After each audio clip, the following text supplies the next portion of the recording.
গল্পের আসরে আপনাদের সবাইকে স্বাগত। আজ আমি আপনাদের পাঠ করে শোনাচ্ছি অমর কথাশিল্পী শরৎচন্দ্র চট্টোপাধ্যায় রচিত অনুপমার প্রেম। আশা করছি আপনারা এই গল্পের আগের পরিচ্ছেদগুলি আগের অডিওগুলিতে শুনেছেন। আজ আমি এই গল্পের অন্তিম পরিচ্ছেদটি পাঠ করে শোনাচ্ছি। এই গল্পের অন্তিম পরিচ্ছেদটি শেষ দিন। আজ অনুপমার শেষ দিন, এ সংসারে আর থাকিবে না। জ্ঞান হইয়া অবধি সে সুখ পায় নাই। ছেলেবেলায় ভালোবাসিয়াছিল বলিয়া নিজের শান্তি নিজে ঘুচাইয়াছিল। অতিরিক্ত বাড়াবাড়ি করিয়াছিল বলিয়া বিধাতা তাহাকে এক তিলও সুখ দেন নাই। যাহাকে ভালোবাসিত মনে করিত তাহাকে পাইল না। যে ভালোবাসিতে আসিয়াছিল তাহাকে তাড়াইয়া দিল। পিতা নাই, মাতা নাই, দাঁড়াইবার স্থান নাই।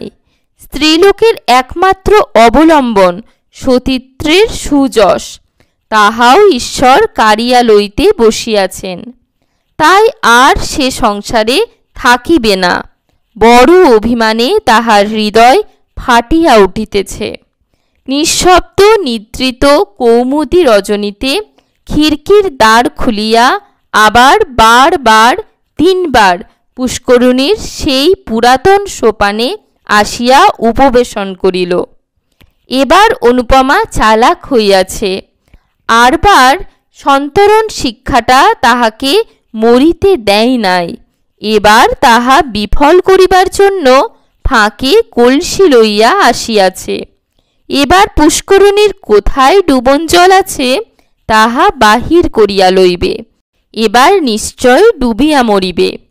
মরিবার পূর্বে পৃথিবীকে বড় সুন্দর দেখায়। ঘরবাড়ি, আকাশ, মেঘ, চন্দ্র, তারা, জল, ফুল, লতা, বৃক্ষ সব সুন্দর হইয়া উঠে। যেদিকে চাও সেই দিকেই মনোরম বোধ হয়। সব যেন অঙ্গুলি তুলিয়া বলিতে থাকে, মরিও না, দেখো আমরা কত সুখে আছি। তুমিও সহ্য করিয়া থাকো, একদিন সুখী হইবে। না হয় আমাদের কাছে এসো, আমরা তোমাকে সুখী করিব।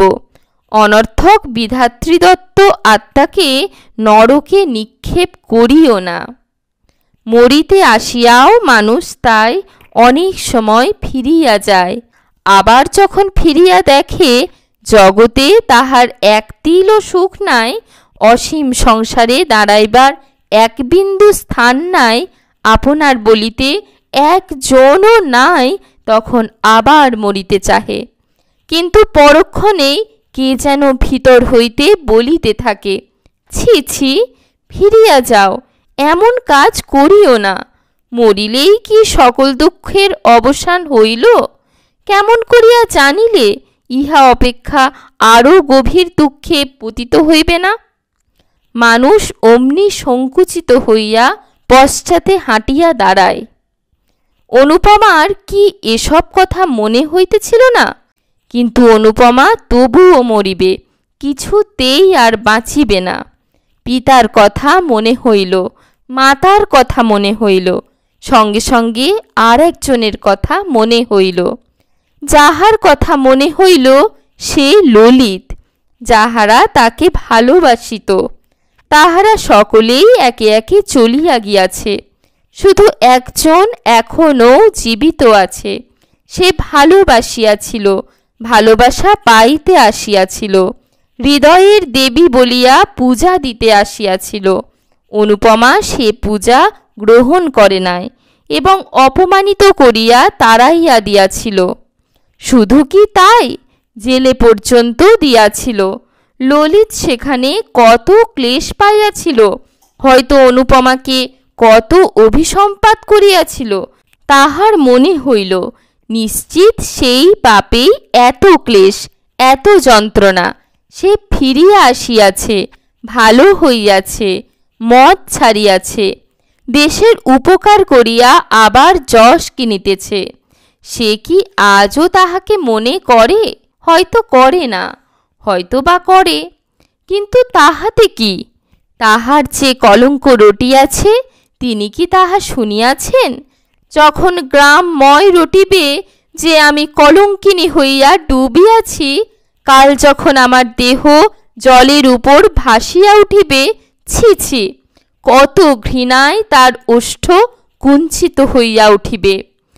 অনুপমা অঞ্চল দিয়া গলদেশে কলসি বাঁধিল। এমন সময়ে কে একজন পশ্চাৎ হইতে ডাকিল, অনুপমা। অনুপমা চমকাইয়া ফিরিয়া দেখিল একজন দীর্ঘাকৃতি পুরুষ স্থির হইয়া দাঁড়াইয়া আছে। আগন্তুক আবার ডাকিল। অনুপমার মনে হইল এ স্বর আর কোথাও শুনিয়াছে, কিন্তু স্মরণ করিতে পারিল না, চুপ করিয়া রহিল। অনুপমা, আত্মহত্যা করো না। অনুপমা কোনো কালেই বীরানত লজ্জাবতী লতা নহে। সে সাহস করিয়া বলিল, আমি আত্মহত্যা করব আপনি কি করে জানলেন? তবে গলায় কলসি বেঁধেছ কেন? অনুপমা মৌন হইয়া রহিল। আগন্তুক ঈষৎ হাসিয়া বলিল, আত্মঘাতী হলে কি হয় জানো? কি? অন্তত নরক। অনুপমা শিহরিয়া উঠিল। ধীরে ধীরে কলসি খুলিয়া রাখিয়া বলিল, এ সংসারে স্থান নাই। ভুলে গিয়েছ? আমি মনে করে দিচ্ছি। প্রায় 6 বছর পূর্বে ঠিক এই স্থানে একজন তোমাকে চিরজীবনের জন্য স্থান দিতে চেয়েছিল, স্মরণ হয়? অনুপমা লজ্জায় রক্তমুখী হইয়া বলিল, হয়। এ সংকল্প ত্যাগ করো। আমার কলঙ্ক রটেছে, আমার বাঁচা হয় না। মরলেই কি কলঙ্ক যায়? যাক না যাক, আমি তা শুনতে যাব না। ভুল বুঝেছ অনুপমা। মরলে এ কলঙ্ক চিরকাল ছায়ার মতো তোমার নামের পাশে ঘুরে বেড়াবে। বেঁচে দেখো, এ মিথ্যা কলঙ্ক কখনো চিরস্থায়ী হবে না। কিন্তু কোথায় গিয়ে বেঁচে থাকবো? আমার সঙ্গে চলো। অনুপমার একবার মনে হইল তাহাই করিবে। চরণে লুটাইয়া পড়িবে, বলিবে, আমাকে ক্ষমা করো। বলিবে, তোমার অনেক অর্থ, আমাকে কিছু ভিক্ষা দাও। আমি গিয়া কোথাও লুকাইয়া থাকি।